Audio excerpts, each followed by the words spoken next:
Hello everyone. এই বর্ষাকালে চারিদিকে বৃষ্টি। দেখো এই বৃষ্টি ভেজা ওয়েদারে আমাদের কি কি খাওয়ার কথা মনে পড়ে? অনেক কিছুই খাওয়ার কথা মনে পড়ে, যেরকম খিচুড়ি, ইলিশ মাছ ভাজা বা ডিমের মামলেট, বা সন্ধ্যাবেলা চায়ের সঙ্গে টুকটাক কিছু একটু স্ন্যাক্স, পকোড়া, এরকম কোনো কিছু খাবার হলে কেমন হয়। তো আমি বানিয়ে নিয়েছিলাম সন্ধ্যাবেলা এই পকোড়া। এই পকোড়ার সঙ্গে এই সস এই বৃষ্টি ভেজা ওয়েদারে দারুণ লাগবে। তো বৃষ্টিটা হচ্ছিল বিকালের দিকে, আর আমি সন্ধ্যাবেলা মনে হলো যে একটু পকোড়া বানিয়ে খাই। সন্ধ্যাবেলা হলে তো মনেই হয় না কিছু একটু খাই। তো আমি তার জন্য এখানে ডাল আমি 1 ঘন্টা আগে ভিজিয়ে রেখেছিলাম। ডালটা দেখো খুব একটা বেশি ফোলেনি।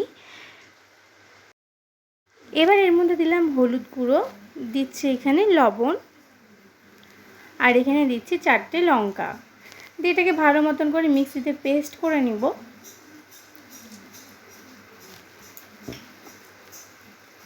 মিক্সিতে পেস্ট করা আমার হয়ে গেছে। দেখো একটা বাটির মধ্যে ঢেলে নিচ্ছি। আর এখানে দিয়ে দিব 2 চামচ পরিমাণে কর্নফ্লাওয়ার। কর্নফ্লাওয়ারটা দিলে একটু মচমচে ভাব আসবে।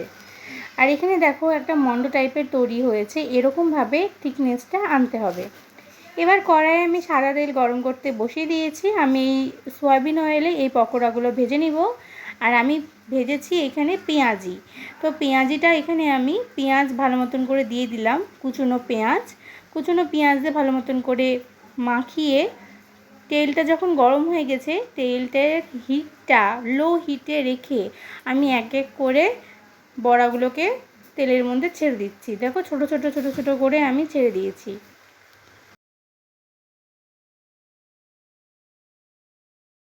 আমি যে ভয়েস ওভার দিচ্ছি এখনও বৃষ্টি হচ্ছে। দেখো একটু বৃষ্টির একটা আওয়াজ আসছে জানলা দিয়ে। তো এই যে পকোড়াগুলো আমি ভেজে নিয়ে এই যে এক এক করে এরকম করে তেল দিয়ে ছেঁকে আমি ভালো মতন করে তুলে নিচ্ছি।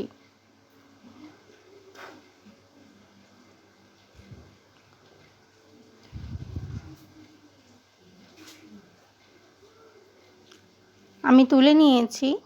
এদিকে দেখো একদম তেল ঝরিয়ে তুলেছি, কোনো তেল যেন না থাকে, একদম তেল ঝরিয়ে। আমার রেডি হয়ে গেছে। আর একটা ছোট্ট বাটির মধ্যে নিয়েছি টমেটো সস, আর তার সঙ্গে চারিদিকে ছড়িয়ে নিয়েছি এই পেঁয়াজি বা পকোড়া।